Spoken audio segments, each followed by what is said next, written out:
Shalom, perkenalkan kami dari kelompok project yang beranggotakan 7 orang. Yang pertama, Yona Venelia Huta Barat. Yang kedua, Octaviana Sihombing. Yang ketiga, Sonia Boru Sinuhaji. Yang keempat, Dieng Sarinata Purba. Yang kelima, Lisbeth Cintani Lumban Gaul. Yang keenam, Dasil Pasdo Agung Siregar. Dan yang ketujuh, Winda Sinta Wangi Butar-Butar. Nah, sebelum masuk ke dalam pembahasan, kita harus mengetahui terlebih dahulu apa sih yang dimaksud dengan pengembangan sarana dan prasarana. Jadi, pengembangan sarana dan prasarana merupakan usaha kepala sekolah untuk melengkapi perlengkapan ataupun fasilitas pembelajaran yang dibutuhkan untuk kelancaran kegiatan sekolah. Sebagai fasilitator, kepala sekolah harus mengetahui betul-betul kebutuhan sekolah yang menunjang keberhasilan pembelajaran. Nah, oleh karena itu, informasi dari setiap bawahan yang memerlukan fasilitas itu sangat diperlukan kepala sekolah sebagai administrator sekolah. Oleh sebab itu, seorang kepala sekolah itu harus memiliki kompetensi yang dimilikinya sebagaimana tercantum dalam Permendiknas nomor 13 tahun 2007 tentang standar kepala sekolah atau madrasah, yaitu dimensi kompetensi manajerial. Disebutkan bahwa kepala sekolah itu memiliki kompetensi dalam mengelola sarana dan prasarana sekolah maupun madrasah dalam rangka penyandanggunaan secara optimal. Pengembangan sarana dan prasarana juga merupakan usaha kepala sekolah untuk melengkapi perlengkapan atau fasilitas pembelajaran yang dibutuhkan untuk kelancaran kegiatan sekolah. B. Solusi dan pembahasan. Strategi yang digunakan kepala sekolah dalam meningkatkan manajemen sarana dan prasarana pendidikan. A. Perencanaan dilakukan dengan menyusun daftar kebutuhan sarana dan prasarana dapat tersedia, mencatat biaya yang dibutuhkan, penyusunan rencana pengadaan yang berpedoman pada dana yang ada dan urgensi kebutuhan, penyusunan rencana pengadaan dan koordinasi dengan pihak terkait. B. Pengadaan dilakukan dengan analisis kebutuhan sarana dan prasarana dengan cara pengajuan APBS. Hal ini dilakukan agar nantinya APBS dapat disetujui dan diterima.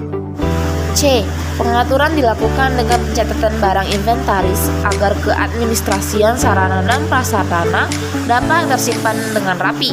Pencatatan barang non-inventaris, pengkodean pada barang masuk, pembuatan daftar rekapitulasi barang, selalu berkomunikasi dengan para guru, pengadaan tempat penyimpanan agar setiap sarana dan prasarana dapat terjamin kualitas dan kuantitasnya.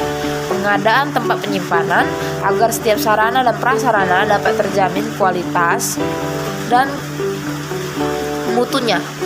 D. Penggunaan dilakukan dengan mengingatkan kembali guru agar sarana dan prasarana dapat difungsikan dengan baik. E. Penghapusan dilakukan dengan melakukan pembuatan usulan penghapusan ke dinas terkait dengan sarana dan prasarana agar dapat tersimpan dengan rapi. Pencatatan barang non-inventaris serta pengkodean barang masuk juga perlu dilakukan agar semua data dapat dihimpun dengan baik. Kurangnya sarana dan prasarana di setiap sekolah menjadi masalah yang sangat penting. Kurangnya sarana dan prasarana ini membuat pembelajaran di sekolah berjalan kurang optimal dan tidak mencapai tujuan yang diinginkan. Untuk itu, perlu adanya tindak lanjut dari pemerintah, sekolah, lembaga pendidikan, maupun orang tua peserta didik. Menurut kelompok kami, kondisi pendidikan di Indonesia saat ini memang masih belum merata, terutama pada daerah-daerah seperti desa yang terpencil, terpelosok, maupun daerah yang identik dengan perekonomian yang ada.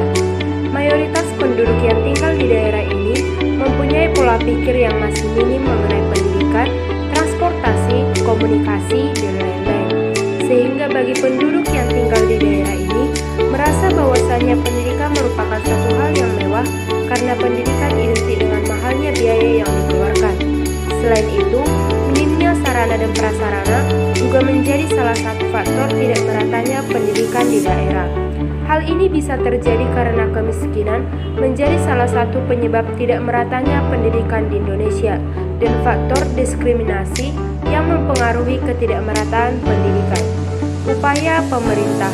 Menurut kelompok kami, pemerintah harus meningkatkan anggaran dana pendidikan dan juga bisa menanggung biaya pendidikan bagi warga yang kurang mampu, baik untuk sekolah negeri maupun swasta.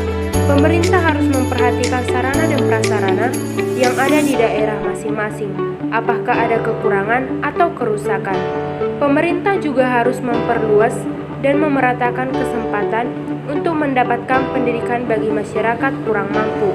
Adapun strategi yang dapat dilakukan yaitu pemantapan prioritas pendidikan 12 tahun belajar, pemberian beasiswa dengan sarana yang strategis, pemberian insentif kepada guru yang bertugas di wilayah terpencil, pemantapan sistem pendidikan terpadu untuk anak yang memiliki kelainan, serta meningkatkan perhatian masyarakat ataupun staf-staf pemerintah dalam menyumbangkan buku di sekolah.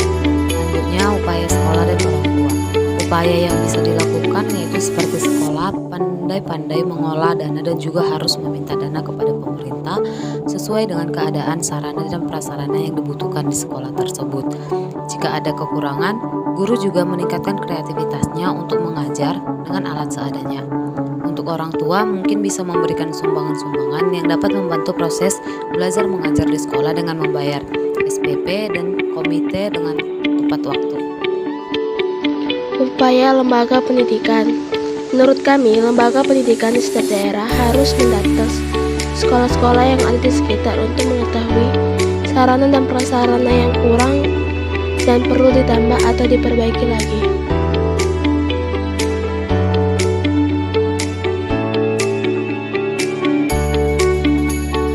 Baiklah, berdasarkan pemaparan materi yang sudah disampaikan oleh teman-teman sebelumnya, dapat disimpulkan bahwa pengembangan sarana dan prasarana merupakan usaha kepala sekolah untuk melengkapi perlengkapan atau fasilitas pembelajaran yang dibutuhkan untuk kelancaran kegiatan sekolah. Sebagai fasilitator, kepala sekolah harus mengetahui betul-betul kebutuhan sekolah yang menunjang keberhasilan pembelajaran. Oleh karena itu, informasi dari setiap bawahan yang memerlukan fasilitas itu sangat diperlukan oleh kepala sekolah sebagai administrator sekolah.